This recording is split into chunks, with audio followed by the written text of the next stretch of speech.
दिफाई तज्जियाकार brigadier retire Haris Nawaz साहब, बहुत शुक्रिया सर प्रोग्राम में अपना कीमती वक्त देने के लिए।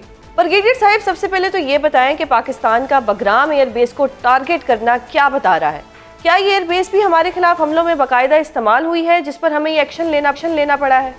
बात यह कि बगराम एयरबेस पे इन्होंने बहुत ज़्यादा ड्रोन्स, अपने हेलीकॉप्टर्स, अपना एमुनिशन, अपनी ये राइफल्स का असला, ये सब वहाँ पर डंप किया हुआ है। और यहीं से ये ड्रोन इन्होंने 2-4 दफ़ा जो उठाए हैं, कॉप्टर जो उठाए हैं, हमने इनका एयर स्ट्राइक करके तमाम एयरबेस जो बगराम एयरबेस पे इनका था ना, हेलीकॉप्टर्स, इनके ड्रोन 100 के करीब थे, उसके बाद इनकी जो राइफल्स, एमुनिशन, सब हमने उड़ा के रख दिया। Now they are helpless. और हमने बहुत बार इनको पहले समझाने की कोशिश की थी कि आप हम एक ही डिमांड कर रहे हैं कि अपने टेरिटरी किसी ऑर्गन्स को इस्तेमाल ना करने दें, लेकिन ये नहीं एग्री किए।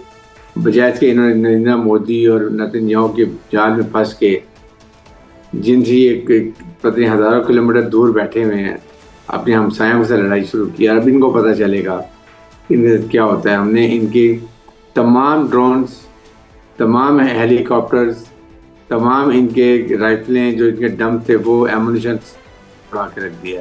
बगराम एयरबेस अब इनके लिए एक सिटिंग डक है।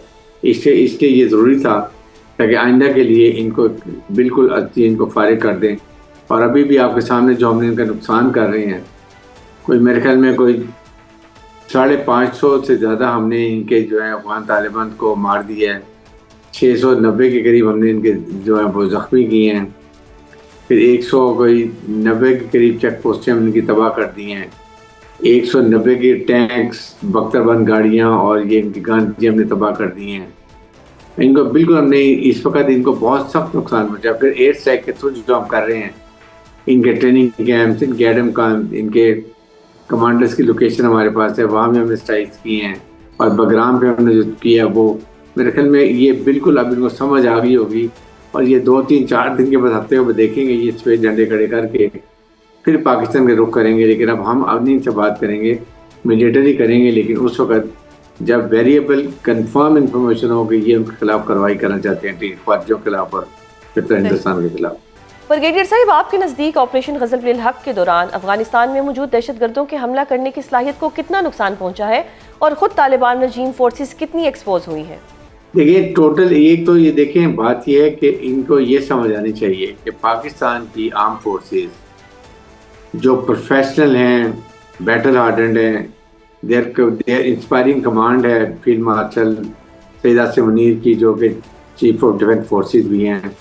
अगर वो इंडिया की इतनी बड़ी फौज और एयर फोर्स को 2 दिन में शिकस्त फाश दे सकते हैं, मुँह काला कर सकते हैं, तो अफगानिस्तान के पास, अफगान तालिबान के पास क्या चीज़ है? ना इनको पास रेगुलर ट्रूप्स है, ना इनके पास लड़ने के लिए कोई और मलेशिया फोर्स है। इनके पास टोटल ये जो हिट एंड रन करने वाले दहशतगर्द ये मौजूद हैं। जग गया, एम्बुश की, रेड किया, मरे, मारा और भाग गए, ये कर सकते हैं।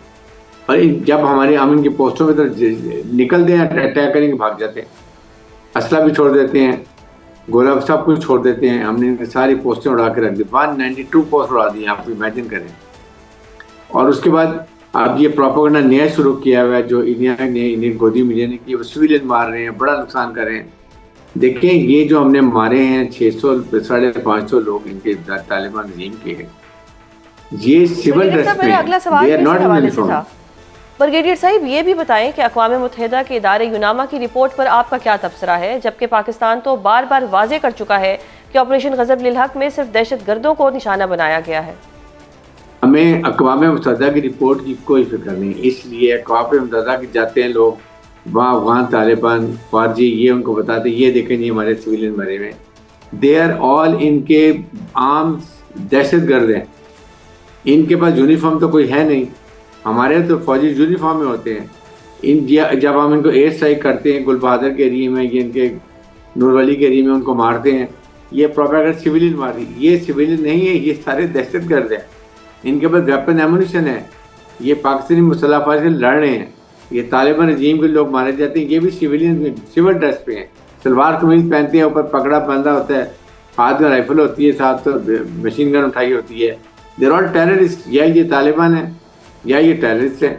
इसलिए ये सारे के सारे मुसल्लह फ़ौज हैं, ये मुसल्लह लोगों को मार रहे हैं। It should be very clear. और I think I am sure government Pakistan जो कौंसर के लोगों को बताएंगे भी, हमें बताना भी चाहिए कि ये जब हम एयर स्ट्राइक करते हैं, गुलबहादुर के लोग 70-80 मारे जाते हैं इनके ग्रुप के, ये सारे दहशत करते हैं। ह्यूमन शीट में औरतों बच्चों को साथ रखा हुआ, अपनी फैमिलीज को, यूनिफॉर्म थोड़ी है इनके पास। ये सारे के साथ दहशत मुसल्लह दहशत करते इनको मारते हैं। और इसलिए हमें बहुत बड़ा क्लियर, हम अफगान अवाम के साथ बहुत केयरफुल हैं, ना हम कोलेटरल डैमेज कर रहे हैं, ना उनको नुकसान पहुँचा रहे, क्योंकि हमें पता है वो पहली हमदर्दी के काबिल, उनको बहुत नुकसान हो, बहुत मिजरी से गुजर चुके हैं।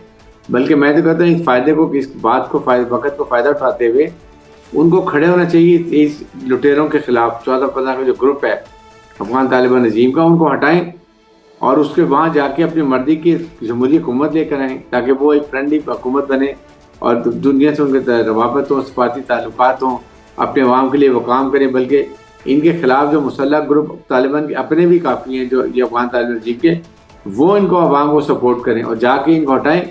ये तो उठेंगे, भागेंगे, सीधा इंडिया भाग जाएंगे या इसराइल में जाकर बना लेंगे। कम से कम अफगानिस्तान में अमन तो होगा। ब्रिगेडियर साहिब, अक़वाम मुत्तहिदा के इमदादी इदारे की हक़ाइक़ के बरखिलाफ रिपोर्ट से अफगान प्रोपोगेंडा को कितनी सपोर्ट मिली है? देखें, गोदी मीडिया, अफगान सपोर्ट, अक़वाम मुत्तहिदा, ये सब जो ये इनकी रिपोर्टों को भी डोंट एग्री। अगर इतना होता तो फिर 24 टेररिस्ट ऑर्गेनाइजेशन वहाँ मौजूद है ना, उनके खिलाफ एक्शन करें। आप खुद कहते हैं 24 टेररिस्ट ऑर्गेनाइजेशन वहाँ पर हैं और अल-कायदा को ट्रेन कर रहे हैं। What action they have taken? Confront तो हम कर रहे हैं, लड़ाई तो हम कर रहे हैं, हमें दहशतगर्दी का मुकाबला कर रहे हैं। हमारे 80-90 हज़ार लोग शहीद हुए हैं, फौजी शहीद हुए हैं। हमने $150 बिलियन से ज़्यादा की इकोनॉमिक लॉस की है। ये रिपोर्ट भेज देते हैं, उसके बाद क्या अमल करते हैं? या तो कहें ना अमेरिका को, यूरोपियन को, आप गन छोड़ के गए थे, ख़त्म करो इनको, आके पाकिस्तान की मदद करो। क्या अमेरिकन या यूरोपियन यूनियन या ये अक़वाम हमें को सपोर्ट कर रहे हैं? हम अकेले लड़ रहे हैं, सारे हमारे रिसोर्सेज ड्रेनेड हो रहे हैं। 30 से 40 मिलियन डॉलर हर हफ्ते अमेरिकन इनको देते हैं फैनेंशियल सपोर्ट। सर, इससे तो अक़वाम मुत्तहिदा की अपनी क्रेडिबिलिटी पे सवाल नहीं उठता कि वो फैक्ट्स को वेरीफाई भी नहीं कर सकते? बिल्कुल, उनको फैक्ट करना चाहिए। तो पाकिस्तान से बात करें ना, पाकिस्तान की बात करें कि आगे बताएं हम कि अपने कौन से दहशतगर्दों को मारे, कौन से मुसल्लह जत्थे मारे हैं, कौन से तश्कीलों को मारे, कौन से मुसल्लह लोगों को मारे। वो हथियार उठाते हैं, ये जब मरते हैं उसको हथियार गायब करते हैं, कहते हैं सिविलियन मार दिए। देर ऑल मुसल्लह जत्थे हैं, मुसल्लह लोग हैं जो पाकिस्तान के खिलाफ हमारी फौज के लिए लड़ रहे हैं। We will not leave and we are not pushed about it. हमने बहुत ख्याल कर लिया। पाकिस्तान की सलामती और बका की जिम्मेदारी है हमारी सिक्योरिटी फोर्सेस की।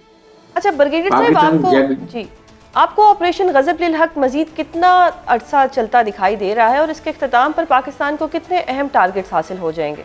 मेरे ख्याल में जो गज़ब लिल हक जो ये ऑपरेशन है, ये 2-3 हफ्ते और चलेगा।